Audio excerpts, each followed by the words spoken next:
सभी संतों के चरणों में वंदन। मुझे एक ही जिज्ञासा है, जब कहते हैं सभी धर्म समान है तो फिर हिंदू धर्म महान कैसे हुआ, अन्य धर्म क्यों नहीं? कितना शॉर्टकट बोले, इतना विस्तृत। सनातन धर्म ही महान क्यों? दूसरे धर्म जो अपने आप को बहुत बड़े बड़े मानते हैं वो महान क्यों नहीं? वो महान इसलिए नहीं है क्योंकि वो धर्म नहीं है। इस दुनिया में धर्म केवल एक ही है, उसका नाम है सनातन धर्म। बाकी के जो है वो धर्म नहीं है, वो पंथ भी नहीं है। पंथ तो केवल सनातन धर्म से जो निकले वो है, जैसे कि जैन है, बौद्ध है, सिख है, ये हमारे पंथ है, ये शाखाएं हैं। लेकिन जिनकी तरफ इशारा वो करना चाहते थे, मैं करूंगा, ईसाई और इस्लाम, ये महान क्यों नहीं? क्योंकि ये धर्म नहीं है। इस्लाम मजहब है। कुरान मजीद में कुरान शरीफ नहीं लिखा गया है, शरीफ तो आप बोलते हो। जब मैं कुछ वर्णन करूंगा तो पता चलेगा कितनी शराफत है वहां पर। उसका नाम है कुरान मजीद। उसमें कहीं पर भी इस्लाम धर्म नहीं, मजहब है। और ईसाई को रिलीजन बोला जाता, वो रिलीजन है, वो भी धर्म नहीं है। इस्लाम को मजहब बोला गया। मजहब का मतलब मजे लेने वाला हब। आप कहते हो ना कि ये एजुकेशन का हब, गोलगप्पे खाने का हब, तो ऐसे ही जहां केवल जिंदगी का मकसद मजा लेना, येन तेन प्रकारेण, तो मजहब, वो धर्म नहीं है। धर्म किसे कहते हैं? धर्म उसको कहते हैं धारयति यतो धर्म है। जो धारण करने के लायक होता है वो धर्म कहलाता है, और जो धारण करने के लायक नहीं होता उसको धर्म नहीं कह सकते। कई बातें ऐसी होती है जो मानने के लायक नहीं होती, हर बात मानने जैसी थोड़ी होती। तो दुनिया की हर चीज धारण करने योग्य नहीं होती। बहुत सी बुराइयां होती है, उनको हम धारण नहीं कर सकते ना। हम अच्छाइयों को ही धारण कर सकते हैं ना। इसी तरह जो चीज मानने जैसी हो, जो धारण करने के लायक हो, वो धर्म कहलाती है। और जो धारण करने लायक नहीं होता फिर भी लोग उसको करते, वो अधर्म कहलाता है। इतना ही फर्क है। जो धारण करने योग्य नहीं है, किसी को परेशान करना, किसी को बिना कारण मारना, शराब पीना, जुआ खेलना, किसी का धन हरण करना, ये धारण करने लायक नहीं है ना, इसलिए ये अधर्म है।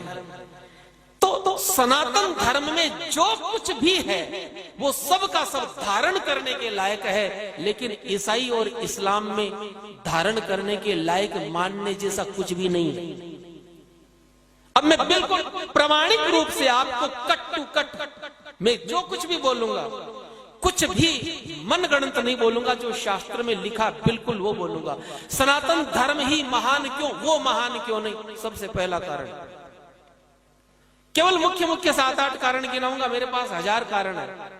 केवल सनातन धर्म ही महान क्यों? मैं सनातन धर्म को मानता हूं इसलिए मेरे लिए महान है ना, उसके कारण। सबसे पहला कारण, सनातन धर्म की स्थापना साक्षात भगवान नारायण ने की, लेकिन ईसाई और इस्लाम की स्थापना कुछ मनुष्यों ने की। तो जो भगवान की बनाई हुई चीज है वो ज्यादा महान होती या मनुष्यों की बनाई हुई? नंबर 1 कारण। दूसरा कारण, केवल सनातन धर्म है जो ये मानता है ममई वांशो जीवलोके जीवभूत है सनातन है। केवल सनातन धर्म ही ये कहता है कि हर जीव, हर प्राणी में ईश्वर का निवास है।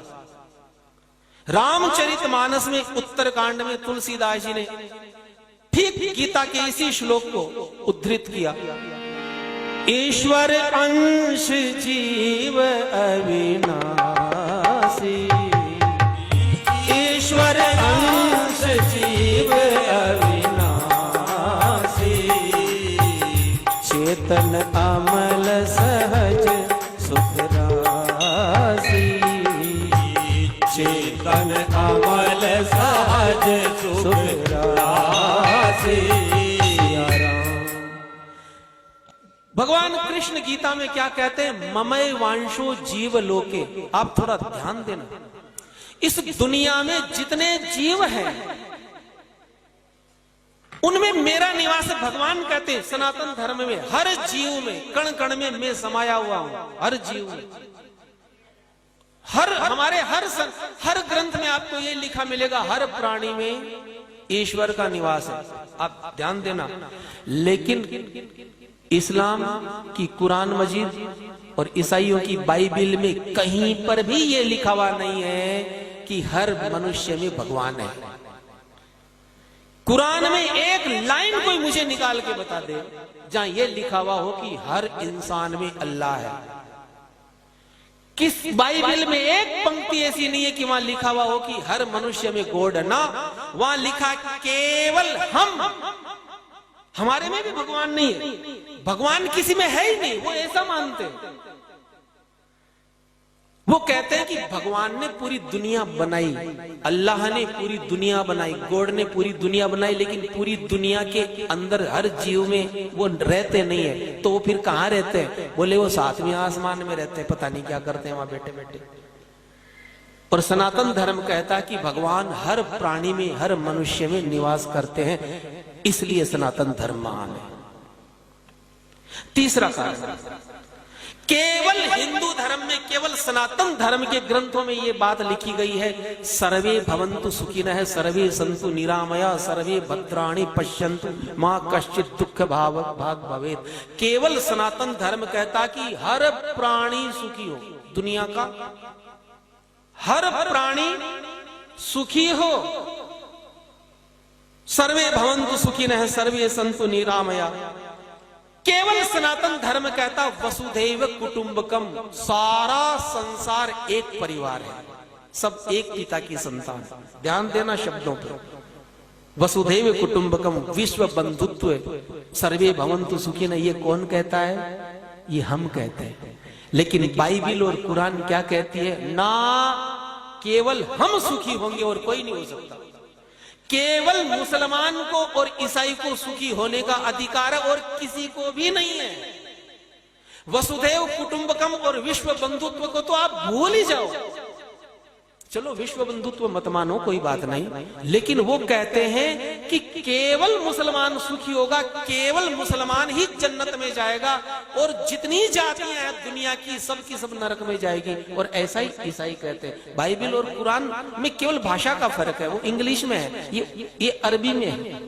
तो अब आप बताइए,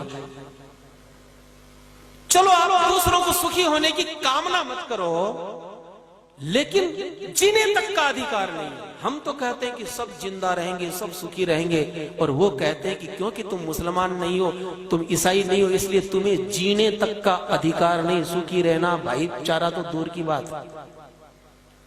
और ये पंक्तियां लिखी गई है, मैं आपको क्रमशः बता दूंगा कहां कहां लिखी गई है। इसलिए सनातन धर्म महान है। दूसरी चीज, अगली चीज में आपको, हमारे यहां पर सनातन धर्म कहता परोपकार है पुण्याय पापाय परपीड़नम।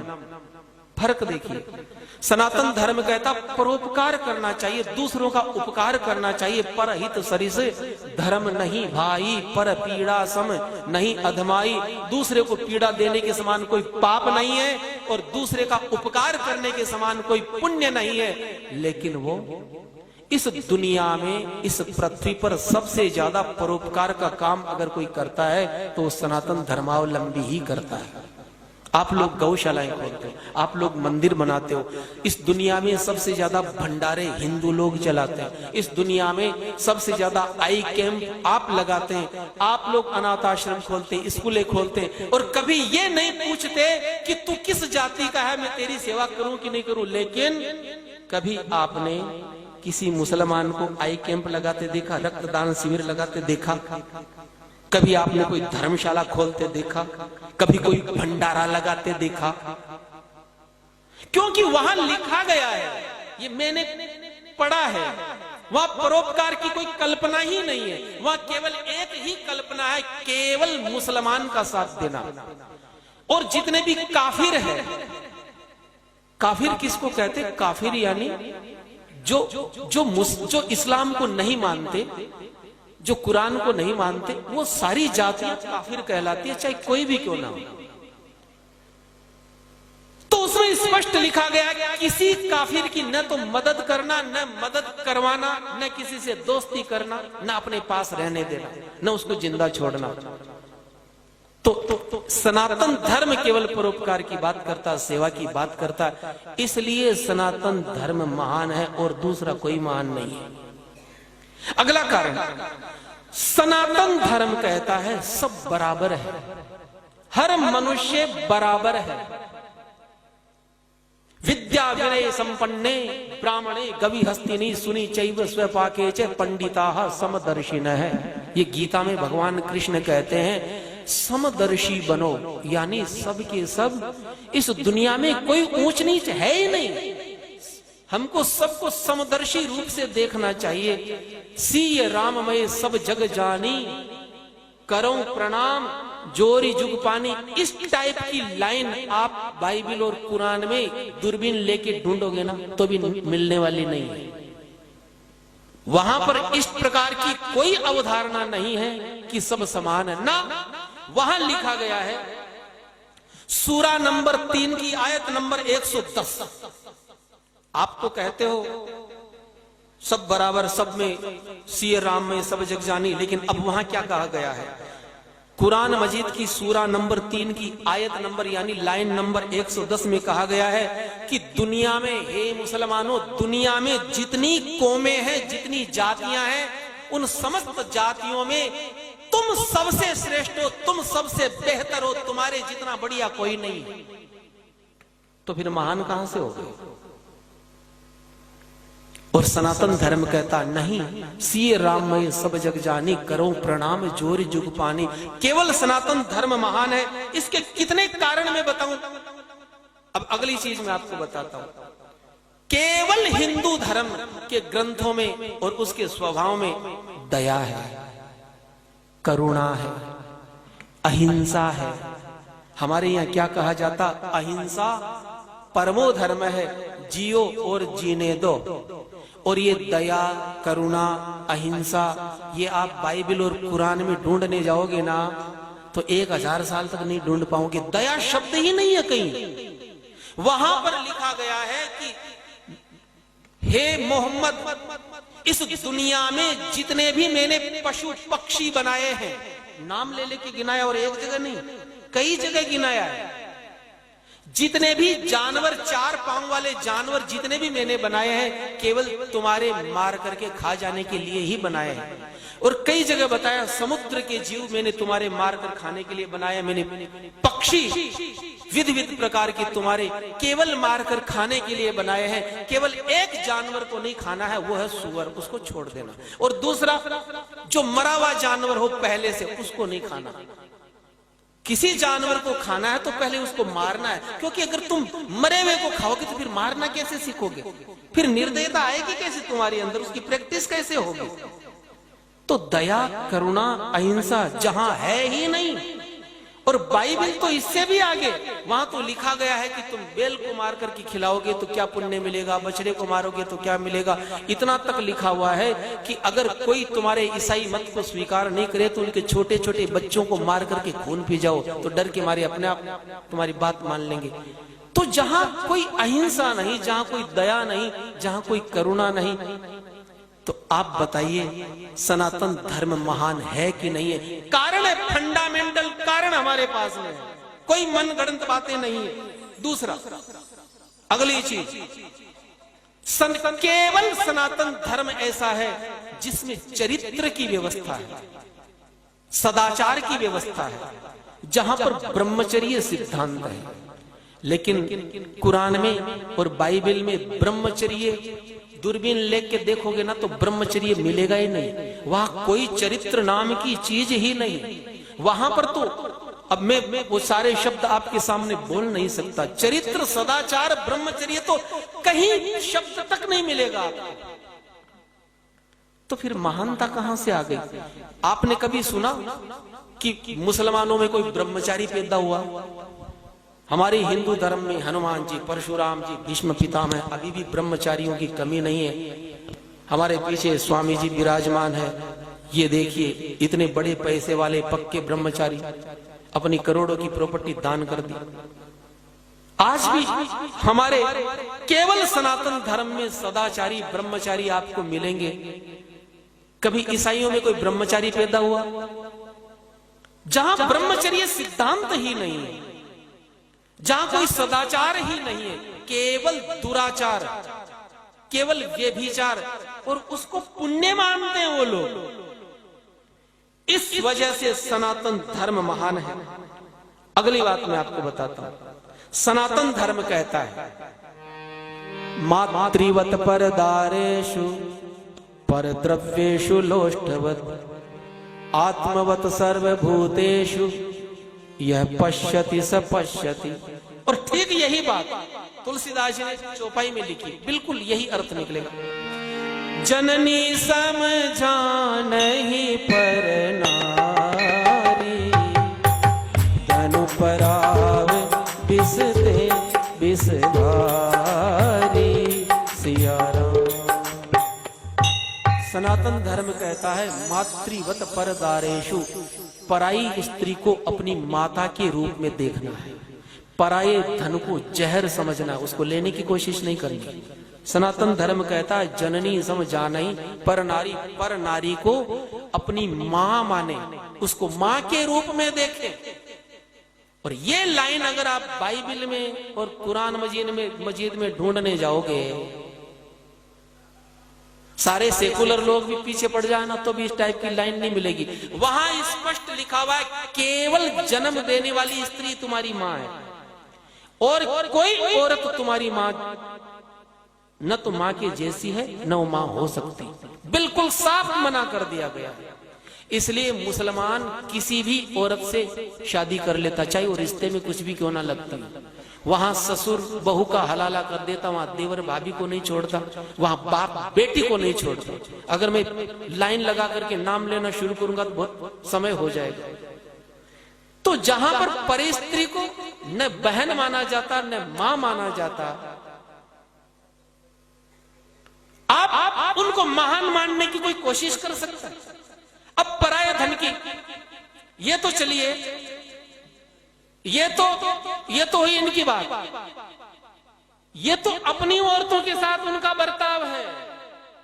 अब दूसरे मतावलंबियों की औरत के साथ क्या बर्ताव करना, स्पष्ट वर्णन है वहां पर।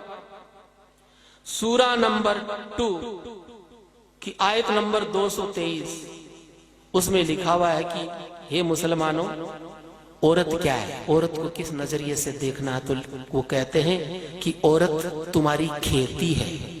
माँ बहन यत्र नार्यस्तु पूजन्ति रमन्ति तत्र देवता, ऐसी कोई कल्पना आप सोच मत लेना। वहां केवल हिंदू धर्म में है कि जहां स्त्री की पूजा हो, इसलिए वहां पर कोई देवी हुई नहीं आज तक। पैगंबर हुए लेकिन कोई पैगंबरी हुई कभी, जब होने ही नहीं दिया किसी को। वहां स्त्री केवल मैंने क्या कहा, मजहब है। वो कौन सा हब है, वहां होने ही नहीं दिया किसी को। कोई देवी, कोई सती, कोई पतिव्रता ईसाई और मुसलमान में कभी हुई कोई आपने सुना? और आपसे पूछा जाए सनातन धर्म में तो आप सैकड़ों नाम गिना दोगे। हमारे यहां आकर तो सोनिया गांधी भी हो गई सती, उसने भी दूसरा विवाह नहीं किया। ये इस भारत भूमि का पुण्य प्रभाव है। मत बजाओ तुम ताली। तो अब सूरा नंबर 50 की आयत नंबर 10 में दूसरे मत की औरतों के लिए क्या लिखा गया आप सुनिए। वहां स्पष्ट लिखा गया है कि काफिर औरत की कभी इज्जत मत करो। अब ध्यान दीजिए, हमारे यहाँ पर तो आप देखिए शिवाजी महाराज के वहां किसी मुसलमान की लड़की को पकड़ के लाए, ऐसे सम्मान भिजवाया। अमर सिंह अकबर के उस सेनापति की लड़की को ले आया, ऐसे सम्मान भिजवाया। और यहाँ कुरान मजीद कितनी बढ़िया बात कहती है, सूरा नंबर 50 की आयत नंबर 10 में कि हे मोमिनो, काफिर औरतों की कभी इज्जत मत करना, क्योंकि वो इज्जत करने के लायक नहीं है। तो बोले काफिरों की जितनी स्त्रियां हैं, अब ये हदीस में लिखा गया कि जितनी भी औरतें गैर मजहब में मैंने बनाई है वो केवल तुम्हारे आनंद उठाने के लिए ही बनाई है। जब इस प्रकार की बातें पढ़ाई जाएगी मदरसों में और छोटे छोटे बच्चे पढ़ करके जब निकलेंगे तो रेपिस्ट नहीं बनेंगे तो क्या बनेंगे? बीमारी की जड़ कहां है? मैं कहता हूं 1000 साल पहले अगर कुरान मजीद को पढ़ लेते हमारे धर्म गुरु और हमें बता देते तो 1000 साल की गुलामी इस देश में होती ही नहीं, क्योंकि आप लोगों ने सबको अपने जैसा समझा। हम ये सोचते हैं कि सब धर्म समान है, हम अपने जैसा सबको समझते हैं, हमारे जैसा दुनिया में कोई नहीं है। अगली चीज हमारे यहां कहा गया पराया धन कभी नहीं लेना, पराये धन को विष के समान समझे। लेकिन यहां पर सूरा नंबर 67 की आयत नंबर 69 यानी 69 नंबर की आयत में कहा गया है कि हे मोमिनो, इस दुनिया में जितना धन है, जितना माल है, उसके मालिक तुम हो। अर्थात ये जो तुम बैंक बैलेंस बना रहे हो, ये जो धन संपत्ति कारखाने ये जो तुम लोगों ने मेहनत करके बनाए, इसके मालिक तुम नहीं हो, मुसलमान है, ये कुरान कहती है। और फिर आगे लिखा गया है कि काफिरों को मारने के बाद में उनकी स्त्री और धन जो तुमने लूटा है वो गनीमत का माल है, वो तुम्हारे लिए पाक और हलाल है। पाक यानी पवित्र है। जहां पर लूटने को, रेप करने को पवित्र कार्य माना जाता हो, तो आप बताइए कहीं महानता, इनको आप धर्म कह सकते हैं? इसलिए सनातन धर्म महान है। जय श्री राम। अगला प्रश्न।